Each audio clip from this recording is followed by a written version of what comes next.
Hello friends, good morning to all of you. I hope you all are good at your place. I'm also happy to see you again. Guys, today we will discuss about your economics as an optional subject, and today's video is very important for all those people who are confused in their optional subject, or also those people who are interested to take the economics as an optional subject, right? And guys, basically, I just want to discuss some few things before starting your preparation with me. And you all know very well about that our batch is starting from 27th of October this month. Right now, this month we will start our new batch of economics optional.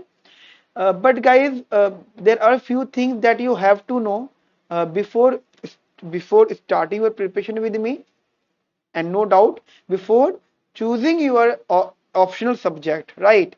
Guys, you all know very well, choosing any one optional subject is a mandatory situation जो आप face करते हो अपनी civil services preparation में, right? And I think there is a very strong reason behind choosing any subject as optional. ऐसा नहीं होना चाहिए कि आपने ऑप्शनल सब्जेक्ट किसी के कहने पे ले लिया. मतलब मैं कहता हूं कि इकोनॉमिक्स अच्छा सब्जेक्ट है, ले लो. नहीं, ऐसा गलत डिसीजन होगा आपका कि किसी के कहने पे ले रहे हो. गाइस, कोई भी सब्जेक्ट लेने के लिए आपको बहुत स्ट्रॉन्ग रीजंस को जानना जरूरी होगा. ऐसा नहीं हो कि आप कोई भी सब्जेक्ट एज ऑप्शनल ले लो और आफ्टर 2-3 अटेम्प्ट्स आपको रियलाइज हो कि यार मुझसे गलती हो गई थी. गाइस, कुछ गलतियों की माफी नहीं होती, ठीक है? क्योंकि आपको जब एक अगर आपको पहले अटेम्प्ट की भी बात रियलाइज हो रहा है, उसके लिए भी आपके 2 साल वेस्ट हो जाएंगे, क्योंकि 1 साल प्रिपरेशन करने में और 1 साल मान लो आपने प्रीलिम्स क्लियर कर लिया तो आपका मेंस का रिजल्ट आना है, राइट? तो और 1 साल उसके रिजल्ट आने में, पेपर देने में और आने रिजल्ट आने में, यानी आपके 2 साल खर्च हो जाएंगे. 2 साल कह सकते हो बर्बाद हो जाएंगे ये पता करने में कि क्या ये ऑप्शनल मेरे लिए बेटर है या नहीं है. गाइस, मैं ऐसे काफी लोगों को जानता हूं जिन्होंने कोई भी सब्जेक्ट एज ऑप्शनल लिया और उन्होंने अच्छी परफॉर्मेंस नहीं दी पाए, ठीक है? उनके अच्छे मार्क्स नहीं आ पाए. फिर उनको लगा, देखो दो ऑप्शन होते हैं. अगर आप पहले दूसरे अटेम्प्ट में क्लियर नहीं कर रहे होते हो तो आपके पास दो ऑप्शन होते हैं. या तो आप चूज कर, या तो आप सीधी सीधा सपना तोड़ के अपने गांव वापस चले जाते हो, मतलब कुछ और कर लेते हो, या फिर दूसरा ऑप्शन होता है कि आप अपनी गलतियों को ढूंढते हो. तो काफी लोग गलतियां ढूंढ लेते हैं और काफी लोगों को ये गलती भी महसूस होती है कि शायद ऑप्शनल सब्जेक्ट की वजह से हमारा सिविल सर्विस एग्जाम रह गया. जरूरी नहीं है कि ऑप्शनल सब्जेक्ट ही हो सकता है कोई और भी रीजन हो, लेकिन ऑप्शनल सब्जेक्ट भले ही सिलेक्शन नहीं होने का बहुत बड़ा रीजन ना हो, लेकिन वो सिलेक्शन होने का बहुत बड़ा रीजन हो सकता है.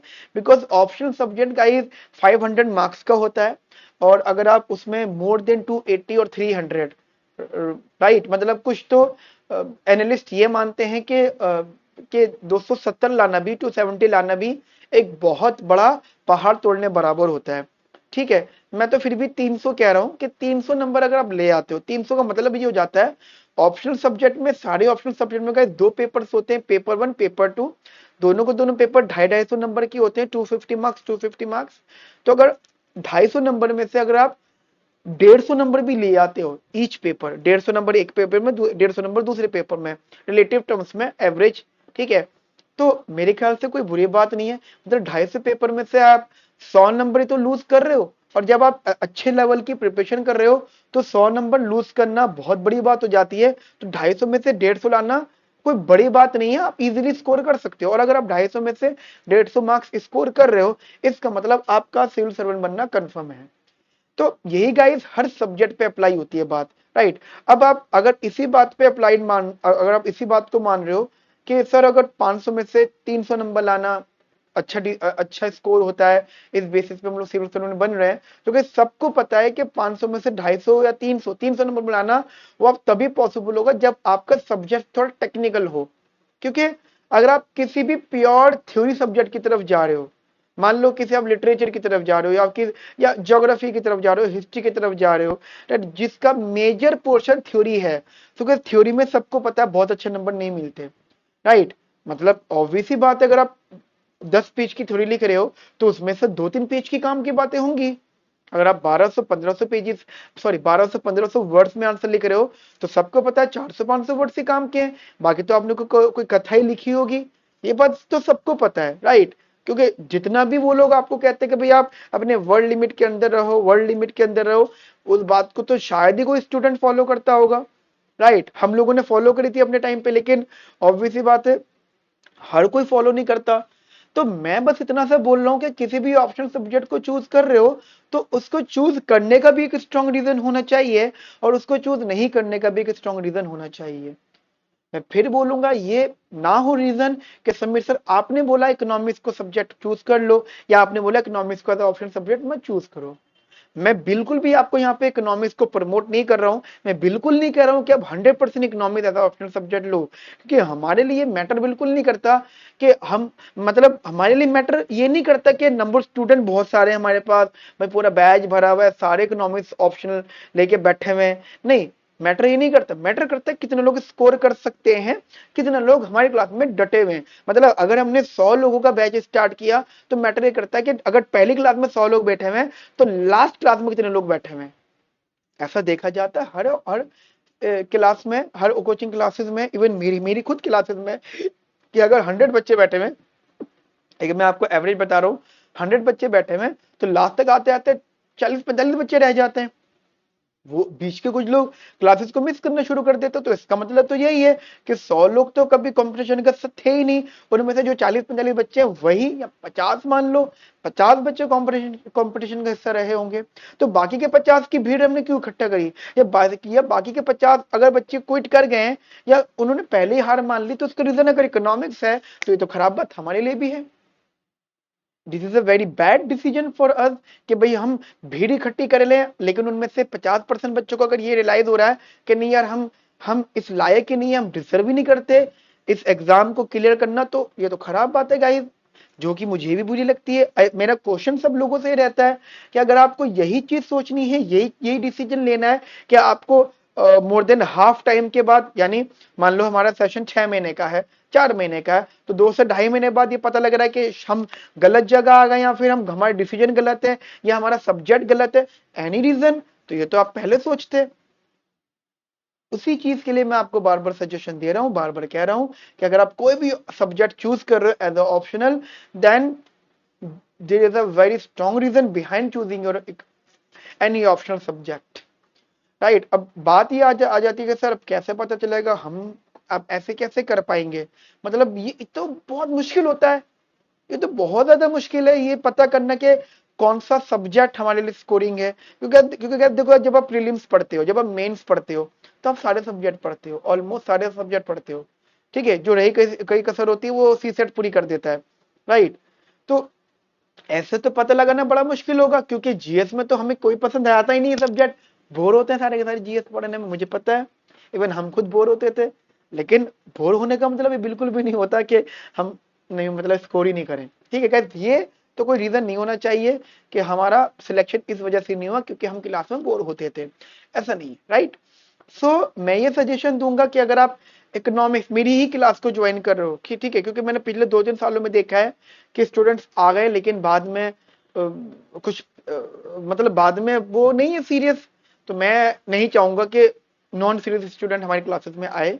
हाँ, इतना जरूर हो सकता है कि आप हमारी ओरिएंटेशन सेशन अटेंड करो, राइट। ओरिएंटेशन सेशन में आओ, हमसे डिस्कस करो, पर्सनल लेवल पे डिस्कस करो कि सर बता दो हम क्या इस लायक हैं, क्या क्या हम ऑप्शनल इकोनॉमिक्स एज ऑप्शनल कर सकते हैं। अच्छा, मैं सिर्फ इकोनॉमिक्स के बारे में डिस्कस कर सकता हूँ, राइट। मतलब आप मेरे पास तब आओ जब आपको कंफ्यूजन है कि इकोनॉमिक्स और नॉट, मतलब इकोनॉमिक्स लूं या नहीं लूं, नहीं लूं तो कौन सा लूं, इसके लिए मैं राइट पर्सन नहीं हूं, राइट। मतलब मैं इकोनॉमिक्स के लिए जरूर बता सकता हूं कि आप लो या मत लो, लेकिन इकोनॉमिक्स के अलावा कौन सा ऑप्शन सब्जेक्ट लो, मैं उसके लिए राइट पर्सन नहीं हूं। उसके लिए आप खुद अपने आप एक राइट पर्सन हो, you are the only one person जो आपको सही राय दे सकते हैं, ठीक है, सही मशवरा दे सकते हैं कि हाँ हमें ऑप्शन सब्जेक्ट क्या चूज करना चाहिए। मेरा क्वेश्चन बहुत से लोगों के साथ ये रहता है कि कुछ लोग ऐसा मानते हैं कि सर कि जैसे एग्जांपल सोशियोलॉजी पर पब्लिक एडमिनिस्ट्रेशन है, ये है। इनके नंबर ऑफ स्टूडेंट अगर आप ये देखो, अगर ऑन एन एवरेज मतलब लमसम मान लो 900 से 1000 लोग सिविल सर्वेंट बन रहे हैं। वैसे तो कभी कभी रिजल्ट 1000 से ज्यादा का भी आया है, बट 900 से 1000 लोग सिविल सर्वेंट बन रहे हैं। तो ऑब्वियसली बात ये तो देखा गया है कि number of people are more any one particular subject. और ऑब्वियसली बात है इकोनॉमिक्स के अंदर हाईएस्ट पीपल नहीं रहे, मतलब 1000 में से हाईएस्ट पीपल ऐसे हैं जो इकोनॉमिक्स ऑप्शनल के थे, ऐसा भी नहीं है। लेकिन मैटर अब ये मत देखो कि कितने लोग आउट ऑफ 1000 कितने लोगों के पास इकोनॉमिक्स एज ऑप्शनल सब्जेक्ट था, अब ये मत देखो। अब देखो कि टोटल जितने लोगों ने प्रीलिम्स और मेंस दिया है उनमें से कितने लोगों के पास ऑप्शनल एज इकोनॉमिक्स था, और उनमें से कितने लोगों ने अच्छे मार्क्स स्कोर करे, उनका कितना पॉजिटिविटी रेट रहा है। अगर मैं आपको बताऊं तो इकोनॉमिक्स एज ऑप्शनल का पॉजिटिविटी रेट यानी सक्सेस रेट टॉप 5 में आता है, टॉप 5 में आता है। ठीक है, अब वो आप इस तरीके से अंदाजा लगा सकते हो कि मान लो 2000 बच्चों ने किसी ऑप्शनल सब्जेक्ट को चूज करा है, और मान लो सोशियोलॉजी को ऑप्शनल सब्जेक्ट चूज किया 2000 लोगों ने, या पब्लिक एडमिनिस्ट्रेशन को चूज किया है, तो ऑब्वियसली बात है, और वो 2000 लोग बहुत डिसेंट लोग हैं, बहुत डिसेंट लोग जिनका प्रीलिम्स हो गया है, मेंस लिख रहे हैं और बहुत अच्छे लेवल का लिख रहे हैं, जिनमें बहुत कांटे की टक्कर है, कंपटीशन बहुत तगड़ा है इन लोगों में। तो ऑब्वियसली बात है उन 2000 लोगों में से 200 लोग तो डेफिनेटली निकलेंगे। 10% तो रेशियो मान के चलो, आप 20% मान लो, राइट। और अगर इकोनॉमिक्स एज ऑप्शनल जाते हो तो वो 200 लोग हैं, 2000 नहीं है, वो 200 लोग हैं। अब 200 लोगों का 10% तो 20 होता है, या 40 मान लो, या 50 मान लो, या 60 मान लो।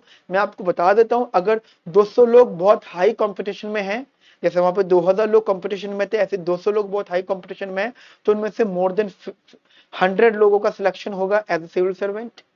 ये हर साल का रेशियो है। अगर आपको कोई डाउट है तो आप जाके डेटा उठा सकते हो, बहुत सारे डेटा अवेलेबल है। लेकिन अगेन ये भी सही स्ट्रॉन्ग रीजन नहीं है, ठीक है, कि भाई उसका सक्सेस रेट ज्यादा है। मतलब ये मैं आपको डाउट के सोल्यूशन बता रहा हूँ, जैसे आप बहुत से बच्चों में होता है डाउट, तो ये मैं डाउट बता रहा हूँ। इनफैक्ट काफी लोग economics as a optional subject इसलिए लेना पसंद करते हैं क्योंकि उनको 11 12 में अच्छी लगी थी। लेकिन गाइस मैं आप लोगों को बताना चाहता हूँ कि जो आपने इकोनॉमिक्स तब पढ़ी थी इन 11 12 और जो इकोनॉमिक्स अब पढ़ते हो उनमें बहुत ज्यादा फर्क है। इवन जो आप जीएस पेपर 3 में पढ़ते हो इकोनॉमिक्स और जो आप ऑप्शनल में पढ़ते हो बहुत ज्यादा फर्क है, बिल्कुल सिमिलरिटी नहीं है। वहां जीएस में आप इंडियन मतलब जीएस में आप इकोनॉमी पढ़ते हो, यहाँ पे इकोनॉमिक्स पढ़ते हो। एक जगह आप अर्थव्यवस्था पढ़ते हो, एक जगह आप अर्थशास्त्र पढ़ते हो। ऑब्वियसली बात है, जब जब वर्ड्स में ही डिफरेंस है तो कंसेप्ट में डिफरेंस क्यों ना हो। एक जगह आप पूरा एग्रीकल्चर इंडस्ट्रियलाइजेशन ये सब चीजें पढ़ते हो, एक जगह आप बिल्कुल macro economics micro economics and international economics development economics इनको पढ़ते हो।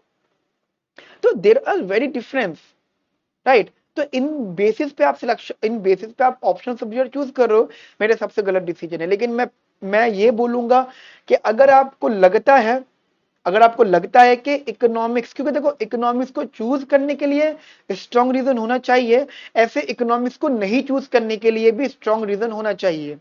अगर मैं अपना बताऊं तो मतलब अपनी राय दूं, मेरे हिसाब से इकोनॉमिक्स बहुत अच्छा सब्जेक्ट होगा, बहुत बढ़िया सब्जेक्ट होगा अगर आप उसको चूज कर रहे हो। बिकॉज गाइस इकोनॉमिक्स एक ऐसा सब्जेक्ट है जो कंप्लीटली टेक्निकल नॉलेज पर है, मतलब इसके अंदर थ्योरी को याद करने की जरूरत नहीं है। अगर मैं आपसे डिस्कस करूंगा, जैसे कि मान लो मैंने आपसे डिस्कस किया एग्जाम्पल, जैसे quantity theory of money, right. एक क्वेश्चन नॉर्मल बेसिस पे आता है कि what do you mean by the quantity theory of money in that's the economic history, right. तो उसके बारे में आप बातें बता दूंगा मैं, 4 5 लोगों ने डिस्कस करा उसके बारे में, डेविड ह्यूम की बात, पीयू की बात, कैम्ब्रिज थ्योरी, ठीक है। वो सारी बातें अगर मैंने आपसे डिस्कस कर ली तो और आपके दिमाग में बात बैठ गई, तो आप एक बात ध्यान रखना, अब जब तक इकोनॉमिक्स से कनेक्टेड हो या जब तक आपकी इकोनॉमिक्स की लाइफ चल रही है तब तक ये नॉलेज आपके माइंड में रहेगी, क्योंकि थ्योरी सब्जेक्ट तो है ही नहीं है। हाँ, इंडियन इकोनॉमी थोड़ी सी थ्योरी है, शायद थोड़ा परेशान कर सकती है, लेकिन इंडियन इकोनॉमी जितना आप यहाँ स्ट्रॉन्ग लेवल पे पढ़ोगे उतना गैस आपका प्रीलिम्स में सपोर्ट मिलेगा, उतना गैस आपको जीएस में सपोर्ट मिलेगा। जीएस पेपर 3 एंड प्रीलिम्स इन दोनों की इकोनॉमी एक इन दोनों की इकोनॉमी ऑलरेडी कवर्ड हो जाएगी आपकी ऑप्शनल के पेपर नंबर 2 में, इंडियन इकोनॉमी में। लो कर लो बात, अब क्या करना है जी। अगर आप किसी भी ऑप्शनल सब्जेक्ट को चूज कर रहे हो और उसको पढ़ रहे हो, और उस एक तीर से, एक एक फायर से अगर मल्टीपल निशाने लग रहे हैं, तो क्या बुरी बात है। तो इकोनॉमिक्स एज अ ऑप्शनल काफी अच्छा सब्जेक्ट है, क्योंकि इसमें जो क्वेश्चंस होते हैं वो कंफर्म होते हैं, डायरेक्ट होते हैं। इवन ऐसा देखा गया डायरेक्ट क्वेश्चन से, और जो क्वेश्चन घुमा फिरा के होते हैं वो भी बहुत ज्यादा घुमा फिरा के नहीं होते। जैसे एग्जांपल, एक क्वेश्चन हमेशा फ्रेम्ड रहता है आपके सिविल सर्विसेज में, दैट इज ग्रोथ थ्योरी। अब ग्रोथ थ्योरी को क्वेश्चन हर बार आएगा। ले देखिए 7-8 इकोनॉमिक्स की बात हो रही है, हैरोड, डॉमर, रॉमर, सोलो, ठीक है, स्वान, 6, 7 या 8 से 10 इकोनॉमिक्स होंगे जिनकी ग्रोथ थ्योरी डिस्कस है। आप सारी पढ़ लोगे, और सारों की सबकी गाइस सिमिलरिटीज पढ़ लोगे, सबकी आप डिसिमिलरिटीज पढ़ लोगे। टू द पॉइंट पेपर में डायरेक्ट क्वेश्चन आ जाता है। ठीक है, balance growth theory, unbalance growth theory, हर्शमैन theory, ठीक है, बिग बुल नहीं, बेसिकली अमेरिका 1% प्रॉब्लम। अब देर आर मेनी क्वेश्चन जो मुझे मुंह जबानी याद हो गया, क्योंकि इतनी मल्टीपल टाइम वो रिपीट होते हैं, राइट। तो क्वेश्चंस, और ये मैटर करता है कि जिससे भी आप पढ़ रहे हो, क्या उसको पेपर एनालाइजेशन है, तो उसको पता है। देखो, पढ़ाना is not a very big deal, पढ़ना is not a very big deal. वो आपको टाइम के साथ साथ राइट वे पे लेकर आना, सही दिशा में लेकर आना, ये गाइस डील बड़ी होती है। ठीक है गाइस, तो अगर आप डिसीजन ले रहे हो economics as optional subject choose करने का, तो मेरे हिसाब से सही डिसीजन है, गिवन दैट अगर आप इसको अच्छे से पढ़ सकते हो। ठीक है, आप कोई भी सब्जेक्ट लो, मैं ये नहीं कहता इकोनॉमिक्स लो, कोई भी सब्जेक्ट लो, हिम्मत नहीं हारनी है, आखिरी टाइम तक डटे रहना है, राइट। एंड ऑल्सो गाइज, हमारी जो क्लास स्टार्ट हो रही है 27 अक्टूबर को स्टार्ट हो रही है। मैं ट्राई करूंगा कि आप लोगों को जितना अच्छा हो सकता है कंटेंट प्रोवाइड करूंगा। मेरी क्लासेस में आपको कंप्लीट कंटेंट मिलेगा, सिलेबस मिलेगा, टॉपिक वाइज असाइनमेंट्स मिलेंगे, मॉक टेस्ट सीरीज मिलेगी, डाउट सेशंस मिलेंगे, एंड आई विल ट्राई कि आप लोगों के साथ आंसर राइटिंग प्रैक्टिस भी मैं करता रहूं। ठीक है, तो ये सब चीजें भी कर लेंगे तो गाइस काफी ज्यादा सपोर्ट हम लोगों को मिल जाएगा। ठीक है, सो गाइस आज की वीडियो में इतना रखते हैं। बाकी किसी को कोई भी डाउट है, कोई भी बात करनी है, तो आप मुझे इस वीडियो के डिस्क्रिप्शन में नंबर है, उस पर व्हाट्सएप कर सकते हैं। माई टीम आपसे बात करेगी। And if you want to talk with me directly, then guys आप हमारी टीम से जो है टाइम स्लॉट बुक कर सकते हो मेरी कॉल के लिए, वो डेफिनेटली मेरी आप लोगों से बात करवा देंगे। ठीक है, okay friends, have a nice day, thank you, bye bye, take care.